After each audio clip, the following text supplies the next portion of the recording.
So guys, balik lagi sama kuliah sore bareng Ali sini. Oke, ini adalah itel City 200, HP murah dari itel yang udah support NFC, ayah remote dan punya spek yang cukup oke ya buat dilirik kalau kalian punya budget cuma 1 jutaan kecil.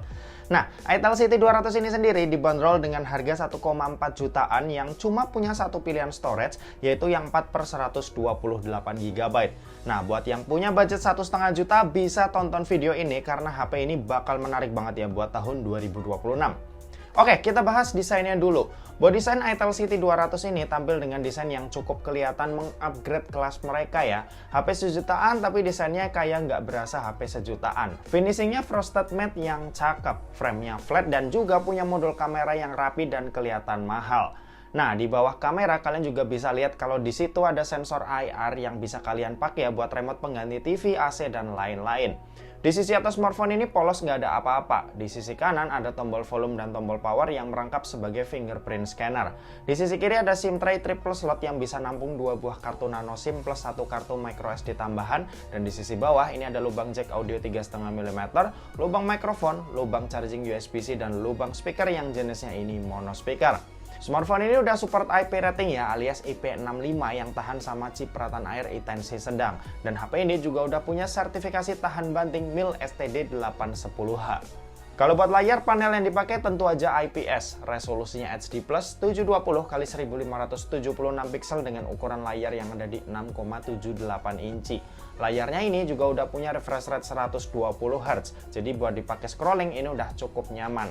Di layarnya ini udah tersedia juga screen protector yang udah langsung kepasang ya, jadi lumayan untuk proteksi layarnya. Kalau buat desainnya sendiri, kamera depannya udah berjenis punch hole, jadi udah kelihatan kekinian.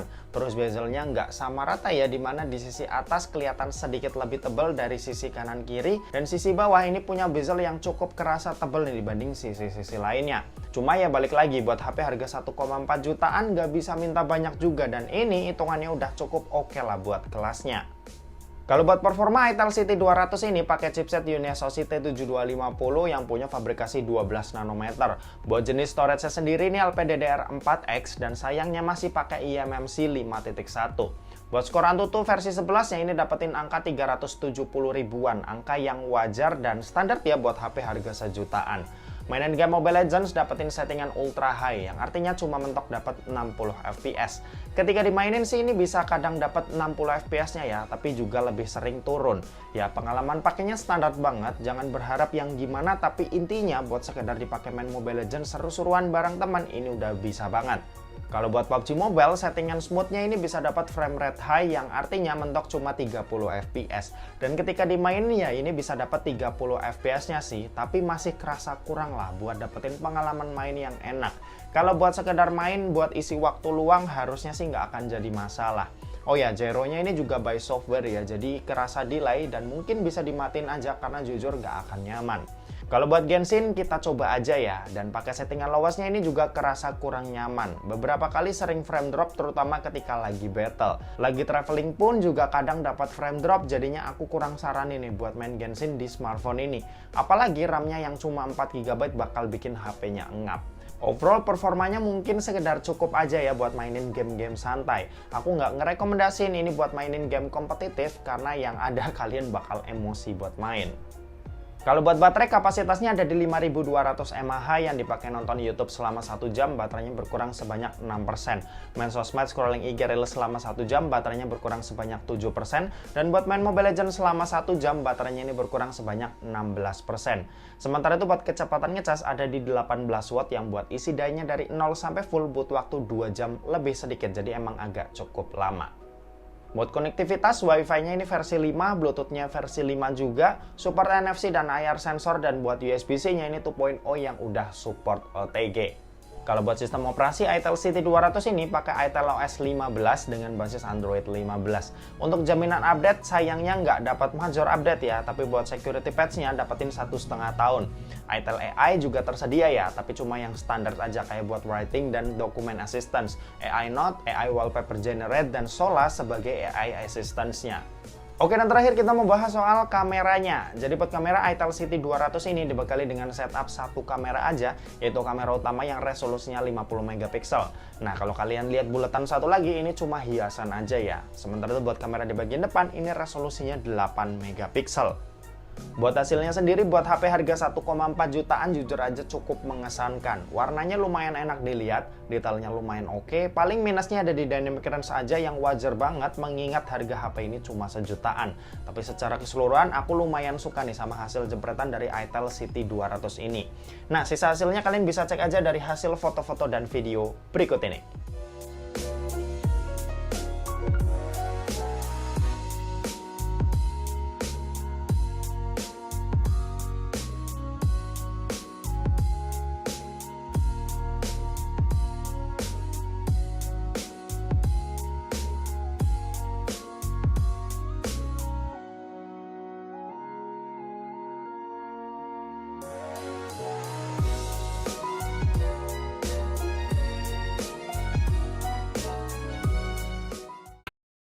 Ini perekaman video dari itel City 200 NFC, hasilnya seperti ini. Buat video stabilnya dia nggak ada ya, jadi kalau kita pakai jalan dia lumayan, ini bukan lumayan lagi sih, ini gempanya lumayan apa ya, lumayan parah lah. Tuh, diem aja agak goyang-goyang ya. Jadi ya harap maklum, harga HP-nya cuma 1,3 jutaan. Hasil perekaman videonya sendiri kalau ngomongin selain kestabilan, dia lumayan oke dari warna, terus ketajaman lumayan. Ya paling dynamic range saja sih. Tuh bagian situ jadi gelap banget. Kalau misal kita ke awan, ya awan masih kelihatan jelas, masih lumayan oke. Cuma kalau bagian shadowsnya dia agak kurang. Oke.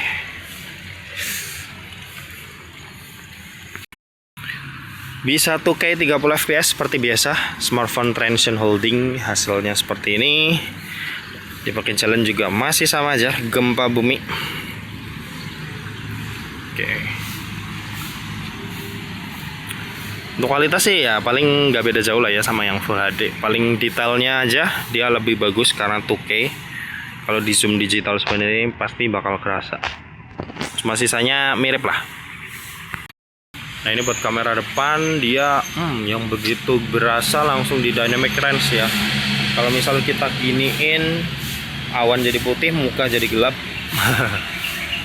Oke, kalau dipakai jalan seperti ini.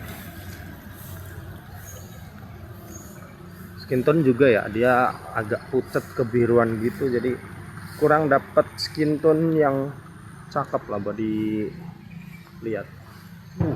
Ini begitu ke sorot matahari jadi bagian sini gelap banget, sini terang banget.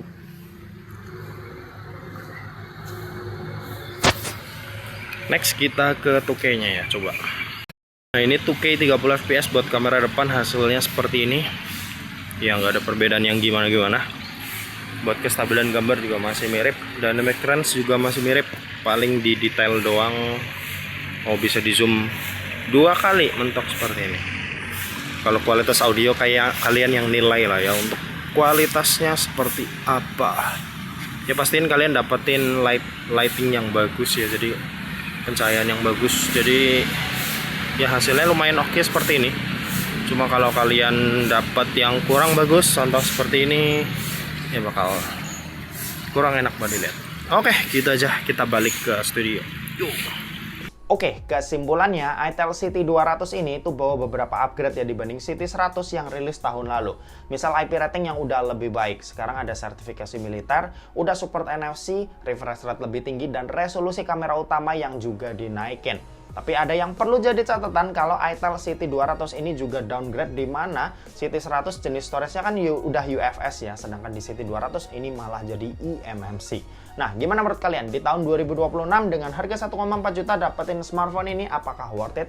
Coba kalian tulis pendapat kalian di kolom komen yang ada di bawah. Dan oke, mungkin segitu aja buat video kali ini. Terima kasih buat yang udah nonton video ini. Jangan lupa buat like, komen, dan share juga ke teman-teman kalian, supaya teman-teman kalian mendapatkan informasi yang bermanfaat dari kuliah sore. Oke, terima kasih buat yang udah nonton video ini sampai habis, dan sampai jumpa di kuliah selanjutnya. Bye-bye!